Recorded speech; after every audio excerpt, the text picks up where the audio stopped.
Hujan deras mengguyur desa kecil di pinggiran Makassar malam itu. Anton, yang baru saja kembali dari melaut, mempercepat langkahnya menuju rumah. Tas ikan hasil tangkapannya terasa berat di bahu, tapi pikirannya lebih tertuju pada aroma masakan ibunya yang biasanya menyambutnya di pintu.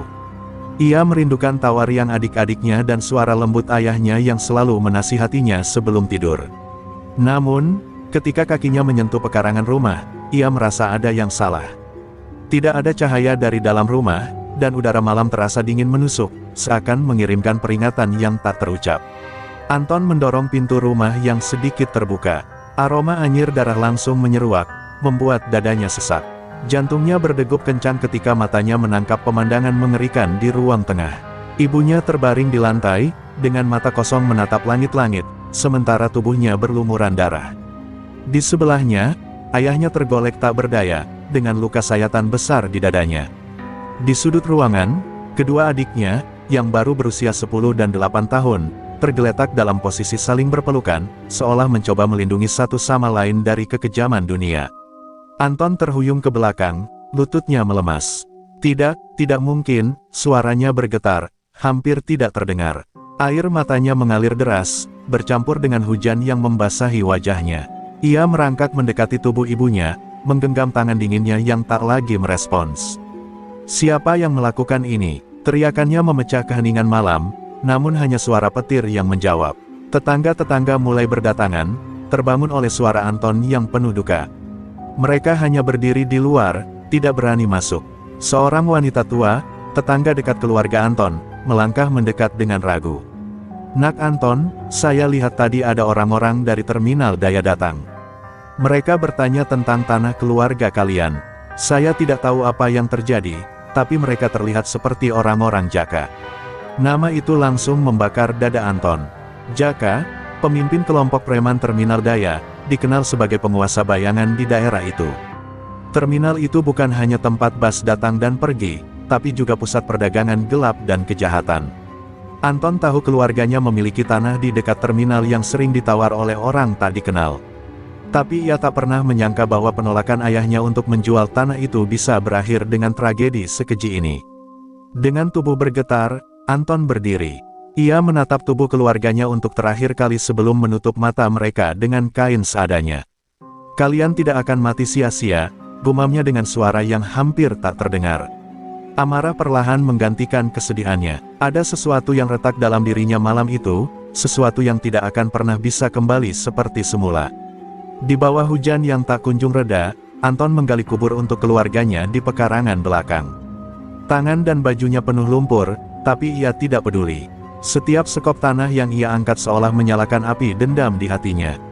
Ketika akhirnya ia berdiri di depan kuburan sederhana itu, ia bersumpah, "Jaka, dan semua yang terlibat, kalian akan membayar semuanya. Tidak peduli berapa lama, aku akan memburu kalian." Malam itu, Anton meninggalkan rumah dengan hati yang sudah berubah. Ia tidak lagi hanya seorang pemuda desa biasa.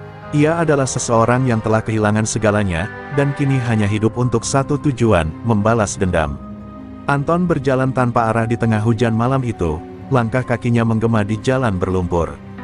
Di tangannya, ia membawa parang tua yang ia temukan di dapur sebelum meninggalkan rumah. Parang itu adalah milik mendiang ayahnya, dan kini terasa seperti satu-satunya peninggalan keluarga yang ia bawa. Tubuhnya basah kuyup, tapi ia tidak peduli. Pikirannya hanya dipenuhi satu nama, Jaka. Nama itu berulang kali bergema di kepalanya, seperti palu yang menghantam tembok dendam di hatinya. Dengan langkah penuh amarah, Anton tiba di terminal daya. Terminal itu gelap, hanya diterangi oleh beberapa lampu jalan yang berkelap-kelip. Suara tawa kasar terdengar dari salah satu warung kopi di sudut terminal. Ia mengintip dari balik dinding dan melihat beberapa preman berkumpul, berbincang santai sambil menikmati minuman keras. Salah satu dari mereka menyebut nama Jaka, tertawa bangga sembari membual tentang pekerjaan malam ini. Anton mengepalkan tangan hingga buku-bukunya memutih. Tidak ada keraguan lagi, merekalah pelaku pembantaian keluarganya. Anton melangkah maju, tapi tubuhnya gemetar. Amarah yang membakar hatinya mendadak bertemu dengan kenyataan bahwa ia sendirian, tanpa persiapan, menghadapi sekelompok pria bersenjata. Tapi sebelum ia sempat berpikir lebih jauh, salah satu dari mereka melihatnya. "Hei, siapa itu?" teriak pria itu sambil berdiri. Semua mata preman itu kini tertuju pada Anton yang berdiri dengan parang di tangan. "Aku mau bicara dengan Jaka," teriak Anton, suaranya pecah oleh amarah dan ketakutan. Preman-preman itu saling pandang, lalu tertawa keras. "Kau pikir Jaka punya waktu untuk anak kampung sepertimu?" kata salah satu dari mereka sambil berjalan mendekati Anton. "Pulang sana, sebelum kau jadi bahan tertawaan kami." Namun, Anton tidak mundur. Ia mengangkat parangnya, mencoba terlihat berani meski tubuhnya gemetar. "Kalian yang membunuh keluargaku, aku tidak akan pergi sebelum aku mendapat jawaban," kata Anton dengan nada bergetar, tapi matanya penuh kebencian. Mendengar itu, tawa preman-preman itu mendadak terhenti. Salah satu dari mereka menyeringai, "Oh, jadi kau anak dari keluarga itu? Hah, sudah selesai urusannya. Kenapa kau masih hidup?" Tanpa peringatan, pria itu melayangkan pukulan keras ke wajah Anton, membuatnya tersungkur ke tanah. Parangnya terlepas dari genggaman. "Anak bodoh, kau pikir bisa melawan kami sendirian?" Preman lain ikut menendang Anton, membuat tubuhnya terpental ke dinding. Darah mengalir dari sudut bibirnya, tapi Anton tetap mencoba bangkit. "Kalian akan membayar," gumamnya dengan suara serak, meski tubuhnya sudah tak mampu berdiri tegak. Preman-preman itu akhirnya meninggalkan Anton tergeletak di tanah, menganggapnya tidak lagi berbahaya. Salah satu dari mereka menendang parang Anton jauh ke selokan. "Bilang pada orang-orang desa, jangan main-main dengan Jaka. Kalau kau masih hidup besok, anggap itu keberuntungan," kata pria itu sebelum pergi. Anton terbaring di tengah genangan air hujan, tubuhnya lemah dan pandangannya kabur. Tapi di tengah rasa sakit, ia menggenggam tanah dengan kepalan tangan yang gemetar. Malam itu, Anton tersadar bahwa amarah saja tidak cukup untuk melawan mereka. Ia membutuhkan kekuatan, strategi, dan keberanian yang lebih besar. Dengan tubuh yang penuh luka, ia menyeret dirinya keluar dari terminal, menatap langit malam yang gelap. "Aku akan kembali," gumamnya, lebih kepada dirinya sendiri. "Aku akan membuat kalian menyesal telah membiarkan aku hidup." Babak baru telah dimulai. Anton kini tahu bahwa perjuangannya tidak akan mudah, tapi ia tidak akan berhenti. Tidak sampai dendamnya terbalaskan, Anton berjalan terlatih di sepanjang jalan berbatu menuju perbukitan. Tubuhnya yang penuh luka terasa berat seperti tak lagi miliknya sendiri. Hujan telah reda, meninggalkan jejak genangan dan dingin yang menusuk tulang. Dalam pandangannya yang buram, ia melihat cahaya samar dari sebuah gubuk kecil di atas bukit. Cahaya itu seperti mercusuar di tengah kegelapan, memberinya harapan bahwa mungkin, hanya mungkin, ia masih bisa bertahan hidup malam itu. Dengan sisa tenaganya, ia menyeret langkahnya menuju gubuk itu, berharap menemukan seseorang yang mau membantunya. Pintu gubuk terbuka dengan suara berderit ketika Anton mendorongnya.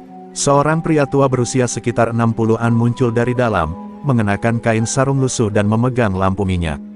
Wajahnya keras, penuh garis-garis tegas yang bercerita tentang kehidupan yang tak mudah. "Siapa kau, dan apa yang kau lakukan di sini?" tanyanya dengan suara dalam yang mengintimidasi. Anton terhuyung dan hampir jatuh, tapi pria itu menangkapnya sebelum tubuhnya menyentuh tanah. "Bantu aku, tolong," gumam Anton dengan suara serak sebelum pingsan di pelukan pria itu. Ketika Anton terbangun, ia berada di atas tikar tua dengan tubuhnya telah dibalut perban seadanya. Pria tua itu duduk di sudut ruangan, menatapnya dengan pandangan tajam. "Kau hampir mati tadi malam. Apa yang terjadi padamu, nak?" tanyanya. Anton terdiam sejenak, mencoba mengumpulkan kekuatan untuk bicara. Dengan suara pelan, ia mulai menceritakan tragedi yang menimpa keluarganya, tentang preman terminal daya, dan tentang Jaka yang menjadi dalangnya.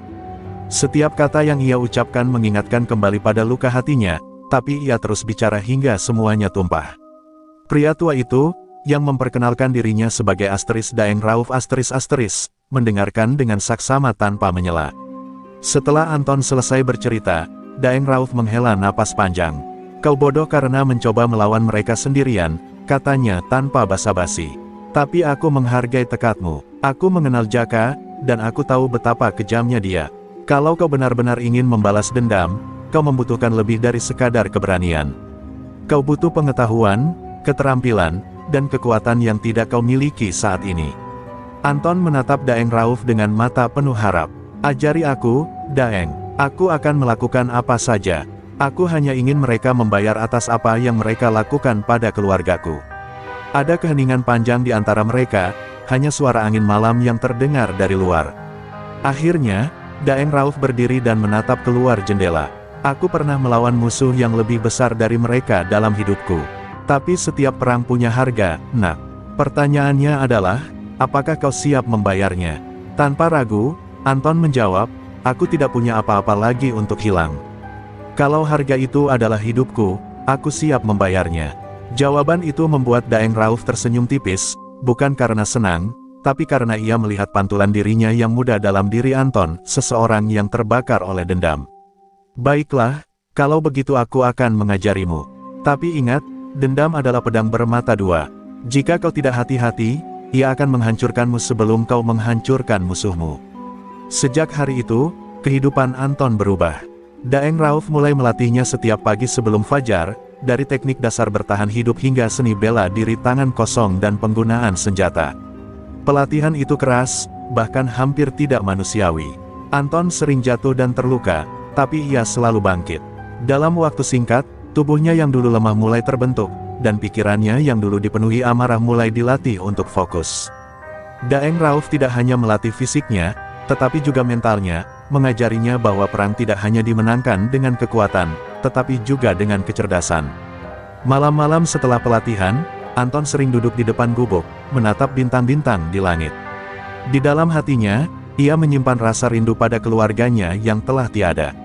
Tapi rasa rindu itu bukan lagi kelemahan baginya. Kini, itu adalah bahan bakar yang menggerakkan setiap langkahnya. Tunggu aku, Jaka, bisiknya pelan, seperti doa yang ia ucapkan pada angin malam. Aku akan kembali untukmu. Fajar menyingsing di atas perbukitan, dan embun masih menempel di daun-daun ketika Anton memulai pelatihan. Hariannya, Daeng Rauf berdiri dengan tangan bersilang, mengamati muridnya yang berlari membawa karung pasir di punggung. Lari lebih cepat, Anton. Jika kau tidak bisa membawa beban ini, bagaimana kau akan membawa dendammu? Serunya, Anton, dengan napas terengah-engah, tidak mengeluh.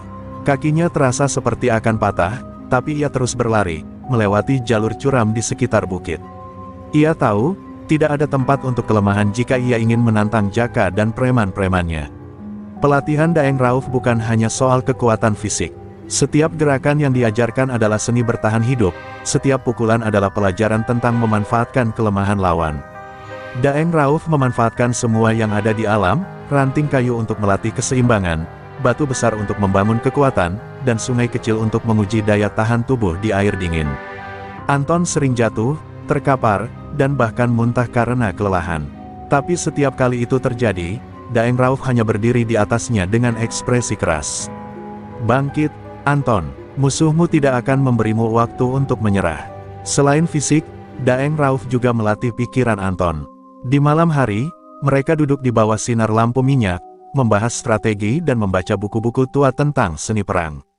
Dendam itu berbahaya jika kau biarkan menguasai pikiranmu, kata Daeng Rauf suatu malam. Kau harus belajar mengendalikan amarahmu. Lawanmu ingin kau kehilangan fokus. Jika itu terjadi, kau sudah kalah sebelum bertarung. Anton mendengarkan dengan saksama, meskipun kata-kata itu terasa seperti belati yang mengiris luka di hatinya. Terkadang, pelatihan mental lebih sulit daripada fisik. Daeng Rauf membawa Anton ke hutan di malam hari dan meninggalkannya sendirian, memaksanya untuk bertahan hidup tanpa alat apapun.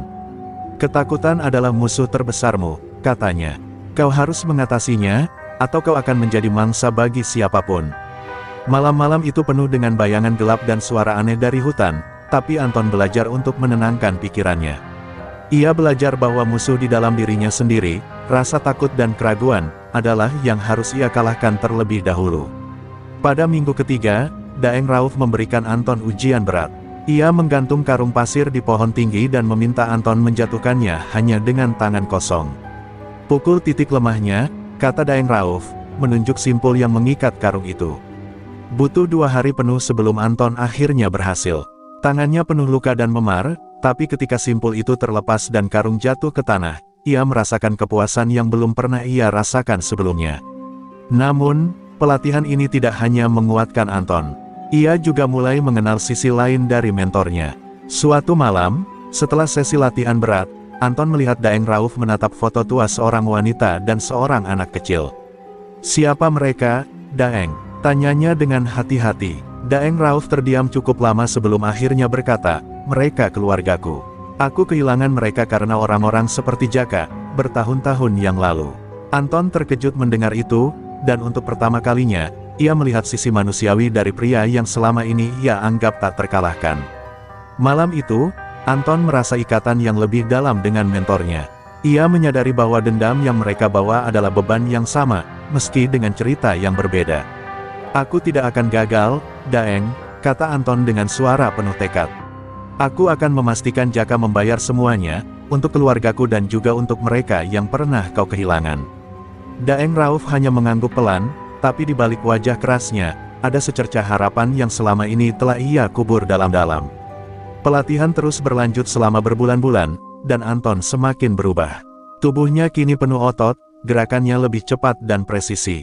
Tapi perubahan terbesarnya ada di matanya. Mata yang dulu dipenuhi amarah kini memancarkan fokus tajam seperti mata elang yang siap menerkam mangsanya.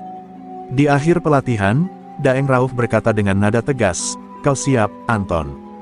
Tapi ingat, jalan yang akan kau tempuh ini penuh bahaya. Kau harus lebih dari sekadar kuat. Kau harus lebih dari sekadar cerdas. Kau harus menjadi bayangan mereka, sesuatu yang tidak bisa mereka lihat, tapi mematikan." Anton hanya mengangguk, menatap mentornya dengan keyakinan penuh. Saat itu, ia tahu, waktunya hampir tiba. Malam itu, terminal daya terlihat seperti sarang kegelapan. Lampu-lampu jalan yang berkedip membuat bayangan panjang dari setiap sudut terminal, memberikan suasana yang lebih menyeramkan daripada biasanya. Anton berdiri di kejauhan, memandangi tempat yang telah menghancurkan hidupnya. 3 bulan pelatihan bersama Daeng Rauf telah mengubahnya, baik fisik maupun mental. Namun, saat kakinya melangkah mendekati terminal, hatinya tetap berdegup lebih cepat dari biasanya. Ini bukan hanya sekadar misi balas dendam, tapi ujian terakhir untuk membuktikan bahwa ia telah siap menghadapi para pembunuh keluarganya. Anton tidak langsung menyerang. Ia tahu bahwa bertindak sembrono berarti mengulangi kesalahan yang sama. Dengan gerakan pelan dan hati-hati, ia menyelinap ke salah satu sudut terminal. Preman-preman masih seperti biasa, tertawa kasar dan bermain kartu di dekat warung kopi yang sama seperti malam itu. Namun, Anton memperhatikan lebih banyak detail kali ini, jumlah mereka, posisi mereka, senjata yang mereka bawa, bahkan pola pergerakan mereka. Semua ini adalah hasil dari pelajaran strategi yang diberikan oleh Daeng Rauf. Saat ia mengamati dari bayang-bayang, 2 preman keluar dari kelompok utama dan berjalan ke arah gang sempit. Kesempatan itu tidak ia sia-siakan. Dengan langkah cepat tapi senyap, Anton mengikuti mereka. Begitu mereka berada di tengah gang yang gelap, Anton bergerak. Ia melompat ke depan, meraih leher salah satu preman dengan tangan kirinya dan memukul tengkuknya dengan keras. Preman itu terjatuh tanpa suara. Preman kedua mencoba berteriak, tapi Anton lebih cepat. Dengan gerakan yang telah ia latih berulang kali, ia melumpuhkan pria itu dengan pukulan tepat di ulu hati, membuatnya terkapar kesakitan di tanah. Anton menyeret tubuh mereka ke sudut gelap dan menginterogasi pria yang masih sadar. "Jaka di mana?" tanyanya dengan nada rendah namun penuh ancaman. Preman itu terbatuk, darah mengalir dari sudut bibirnya. Dia di ruang belakang, di warung utama," katanya dengan suara bergetar. Tanpa membuang waktu, Anton meninju pria itu hingga pingsan dan meninggalkan mereka di sana. Langkahnya semakin cepat, tapi pikirannya tetap fokus. Anton kembali ke area utama terminal. Ia harus berhati-hati, karena Jaka kemungkinan besar dikelilingi oleh orang-orang terkuatnya. Saat ia mendekati warung utama, ia mendengar suara berat yang familiar. Suara itu membuat darahnya mendidih. Itu adalah Jaka, berbicara dengan nada arogan seperti seorang raja yang mengendalikan segalanya. Anton berhenti sejenak di luar warung, mengambil napas dalam-dalam. Ia mengingat setiap pelajaran Daeng Rauf, "Kendalikan amarahmu. Biarkan mereka berpikir kau adalah bayangan, bukan manusia." Dengan hati-hati, Anton menyelinap ke dalam. Di sudut ruangan, Jaka duduk di kursi kayu besar, seperti singgasana. Di sekitarnya, 5 orang preman berdiri berjaga. Anton tahu ini bukan pertarungan mudah. Ia memutuskan untuk tidak gegabah. Dengan gerakan cepat, ia mengambil batu kecil dan melemparkannya ke arah lain, menciptakan suara keras yang mengalihkan perhatian mereka.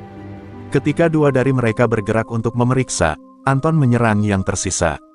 Pertarungan berlangsung cepat. Anton menggunakan semua teknik yang ia pelajari untuk melumpuhkan lawan-lawannya satu persatu. Pukulan, tendangan, dan serangan senjata improvisasi dari meja dan kursi membuatnya unggul. Namun, ia tidak bisa menghindari beberapa pukulan yang membuat tubuhnya terasa nyeri. Ketika akhirnya hanya Jaka yang tersisa, Anton berdiri dengan napas berat di tengah ruangan yang kini berantakan. Jaka bangkit dari kursinya, matanya menyipit menatap Anton. "Jadi, ini kau," katanya dengan suara dingin, seolah sudah tahu siapa Anton bahkan sebelum ia memperkenalkan diri. "Aku dengar kau masih hidup.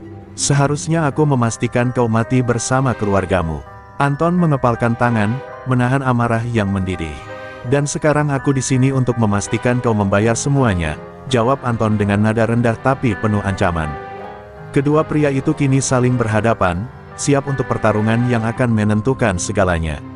Anton dan Jaka berdiri saling berhadapan di tengah ruangan yang berantakan. Lampu warung yang remang-remang memantulkan bayangan mereka ke dinding, menciptakan suasana mencekam. Jaka membuka jaket kulitnya, memperlihatkan tubuhnya yang kekar dan penuh tato. Senyumnya mengerikan, seperti predator yang menemukan mangsanya. "Kau datang untuk mati, anak kampung," katanya dengan nada mengejek. Anton tidak merespons. Ia hanya memutar pisau kecil di tangannya, senjata yang ia rebut dari salah satu preman tadi. Pandangannya tajam, fokus hanya pada satu tujuan, menghabisi Jaka. Jaka melangkah maju tanpa ragu. Ia membawa sebilah belati besar di tangan kanannya, senjata yang sudah ternoda darah orang-orang tak bersalah. Dengan gerakan cepat, ia menyerang, tapi Anton menghindar, melompat ke samping seperti bayangan.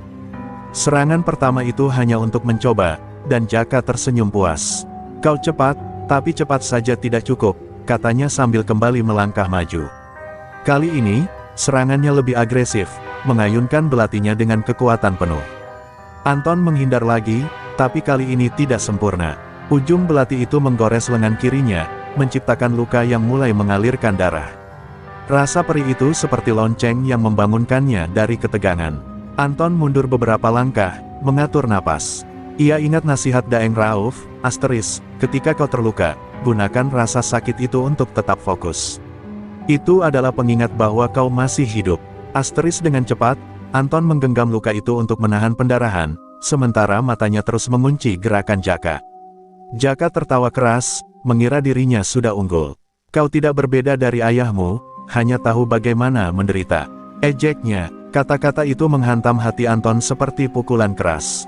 Ia mengingat malam itu, wajah keluarganya yang diterangi oleh api kebakaran rumah. Amarahnya kembali membakar, tapi ia tidak membiarkannya menguasai dirinya. Dengan gerakan yang tenang, Anton berbalik menyerang, mengayunkan pisaunya ke arah Jaka. Serangan itu mengejutkan Jaka, membuatnya mundur selangkah untuk pertama kalinya. Pertarungan berubah menjadi lebih intens. Anton mulai menyerang dengan teknik yang ia pelajari selama pelatihan, memanfaatkan setiap celah di pertahanan Jaka. Ia tahu kekuatan Jaka terletak pada otot dan belatinya, jadi ia bermain cerdik, menghindari adu kekuatan langsung. Setiap gerakan Jaka yang lambat adalah kesempatan bagi Anton untuk menyerang balik, menyayat kaki atau lengannya. Meski perlahan, serangan-serangan kecil itu mulai melemahkan Jaka. Namun, Jaka bukan lawan biasa.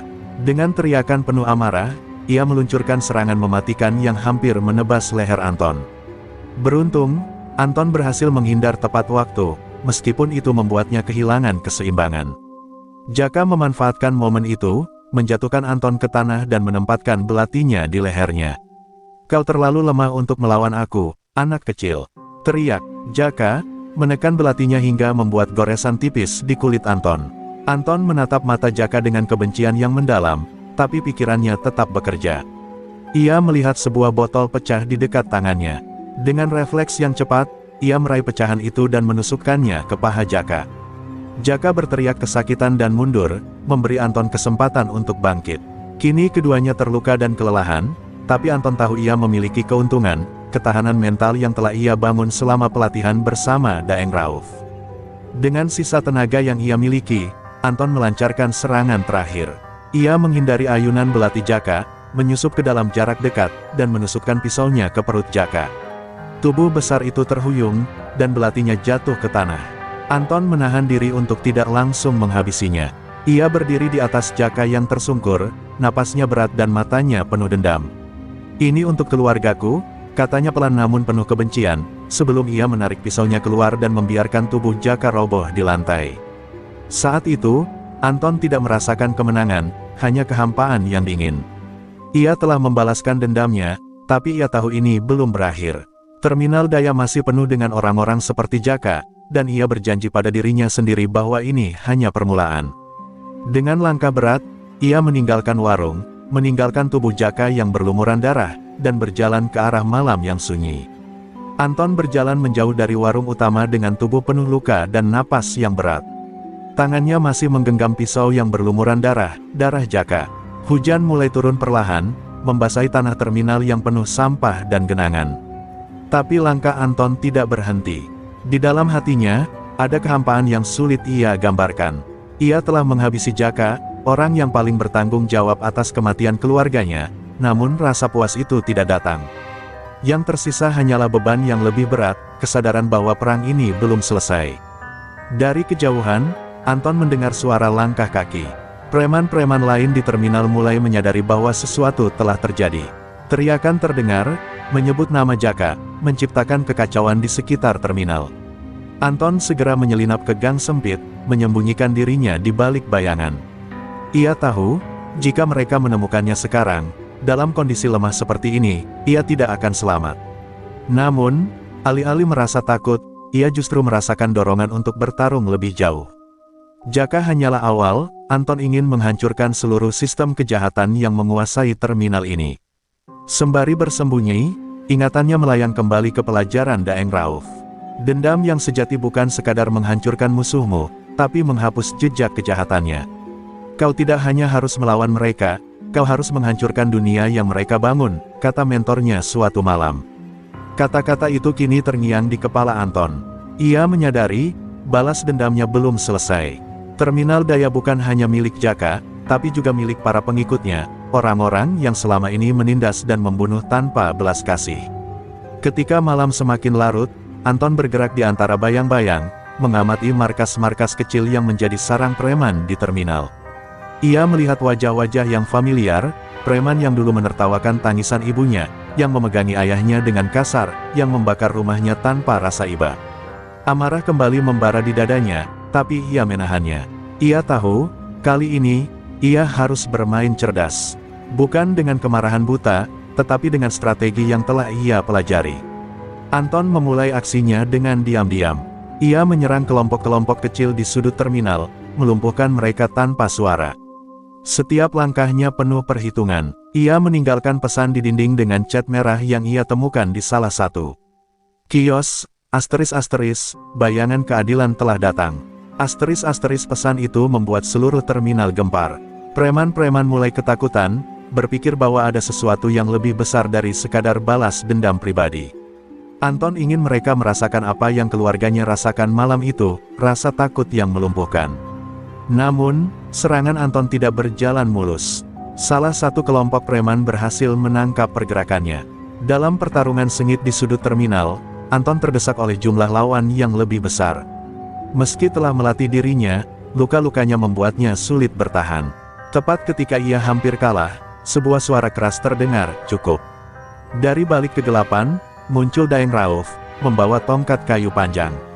Ia menyerang dengan kekuatan luar biasa, melumpuhkan beberapa preman dengan satu pukulan. Anton terkejut melihat mentornya di sana. "Daeng, kenapa kau ada di sini?" tanyanya dengan napas terengah-engah. Daeng Rauf hanya tersenyum tipis. "Aku tahu kau akan kembali ke terminal ini. Dan aku tahu kau tidak akan bisa melakukannya sendiri. Kau butuh bantuan, nak. Ini bukan hanya pertarunganmu." Bersama-sama, mereka melanjutkan perlawanan, memanfaatkan keahlian Daeng Rauf dalam strategi dan pertarungan untuk mengalahkan kelompok-kelompok preman yang tersisa. Malam itu, Anton dan Daeng Rauf berhasil memukul mundur sebagian besar preman di terminal. Namun, mereka tahu ini bukan akhir. Terminal daya adalah sarang kejahatan yang telah berdiri bertahun-tahun, dan untuk menghancurkannya, mereka membutuhkan lebih dari sekadar kekuatan fisik. Saat fajar mulai menyingsing, Anton berdiri di atas bukit kecil, memandangi terminal yang perlahan kembali tenang. Dalam hatinya, ia bersumpah bahwa ia tidak akan berhenti sampai tempat ini bersih dari orang-orang seperti Jaka. Perang baru saja dimulai. Pagi itu, terminal daya terlihat lebih lengang dari biasanya. Preman-preman yang biasanya merajalela kini menyembunyikan diri, ketakutan oleh kehadiran bayangan keadilan yang menghantui mereka. Anton berdiri di sebuah lorong gelap, membalut luka di lengannya dengan robekan kain dari bajunya. Daeng Rauf duduk di sampingnya, menatap langit yang mulai terang. "Kau sudah membuat mereka ketakutan," kata Daeng Rauf sambil menyalakan rokok. "Tapi ketakutan saja tidak cukup untuk menghancurkan mereka sepenuhnya." Anton mengangguk, memahami maksud gurunya. "Aku ingin menghabisi mereka semua, Daeng. Tapi aku tahu aku tidak bisa melakukannya sendiri," katanya. Daeng Rauf tersenyum tipis. "Dan kau tidak harus melakukannya sendiri. Terminal ini bukan hanya tentang para preman. Ada orang-orang yang juga membenci mereka, yang selama ini diam karena takut. Kita butuh mereka, Anton. Kita butuh sekutu." Kata-kata itu membawa mereka ke sebuah gang kecil di pinggiran terminal. Di sana, Daeng Rauf memperkenalkan Anton kepada seorang pria tua bernama Pak Latif, seorang mantan sopir angkutan yang kehilangan keluarganya karena ulah preman. Pak Latif memimpin sekelompok kecil warga yang selama ini hidup dalam bayang-bayang ketakutan, termasuk beberapa pedagang kaki lima dan sopir yang selama ini menjadi korban pemerasan.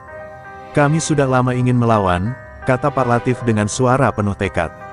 "Tapi kami tidak punya keberanian, sampai mendengar apa yang kau lakukan pada Jaka." Anton terkejut. Ia tidak menyangka aksinya akan menginspirasi orang-orang yang selama ini hanya ia anggap sebagai korban.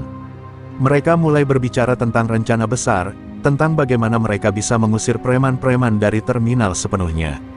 "Tapi ini bukan hanya soal keberanian," kata Daeng Rauf dengan nada serius. "Kita butuh strategi. Kita harus menyerang mereka di tempat yang paling menyakitkan, uang mereka." Malam itu, mereka menyusun rencana bersama. Daeng Rauf mengajarkan mereka bagaimana mengganggu operasi ilegal para preman tanpa harus menghadapi mereka secara langsung. Mereka mulai menyabotase tempat-tempat yang digunakan preman untuk berjudi dan menyimpan uang hasil pemerasan. Anton dan beberapa warga memanfaatkan kegelapan malam untuk membakar gudang kecil yang menjadi tempat penyimpanan barang-barang curian. Tindakan ini membuat jaringan preman semakin terdesak.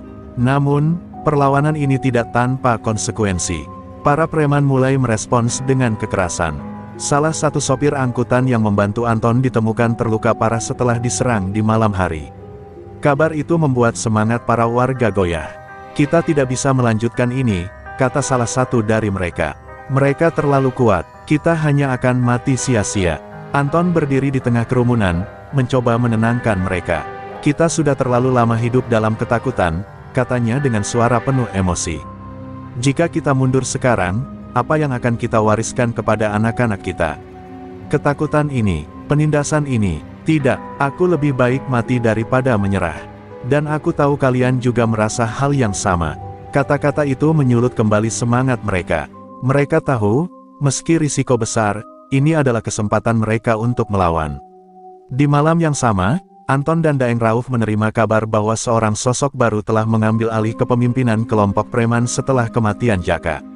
Orang itu disebut sebagai Komandan, seorang pria kejam yang memiliki jaringan lebih besar dari Jaka. "Dia bukan hanya preman, Anton," kata Daeng Rauf dengan nada serius. "Dia memiliki kekuatan yang lebih besar, mungkin melibatkan orang-orang di luar terminal ini." Anton menatap mentornya, merasa beban di pundaknya semakin berat.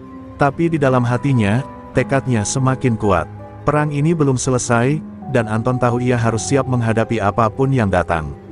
Malam itu terasa lebih dingin dari biasanya di terminal daya. Anton berdiri di atap sebuah gedung kecil, mengamati aktivitas para preman yang mulai berkumpul kembali. Mereka tampak lebih terorganisir, lebih disiplin, seolah ada kekuatan baru yang menyatukan mereka. Nama Komandan terus terdengar dalam pembicaraan mereka. Anton tahu, orang ini bukan hanya penerus Jaka, melainkan ancaman yang jauh lebih besar. Di sebelahnya, Daeng Rauf berdiri diam, menghisap rokoknya sambil memandang lurus ke arah keramaian. "Dia berbeda dari Jaka, Anton," katanya. "Dia tidak sekadar preman jalanan. Dia seorang pemimpin perang." Anton mengingat cerita dari Pak Latif dan warga lain tentang Komandan. Sosok itu adalah bekas tentara yang dipecat karena kasus pembunuhan, kemudian membangun jaringan kriminal yang terhubung hingga luar kota. Tidak seperti Jaka yang mengandalkan kekerasan buta, komandan menggunakan taktik dan strategi untuk menguasai wilayahnya. Kalau kita mau menjatuhkannya, lanjut Daeng Rauf, kita harus berpikir seperti dia. Serang kelemahannya, bukan kekuatannya. Dengan bantuan Pak Latif dan kelompok warga, Anton mulai mengumpulkan informasi tentang komandan.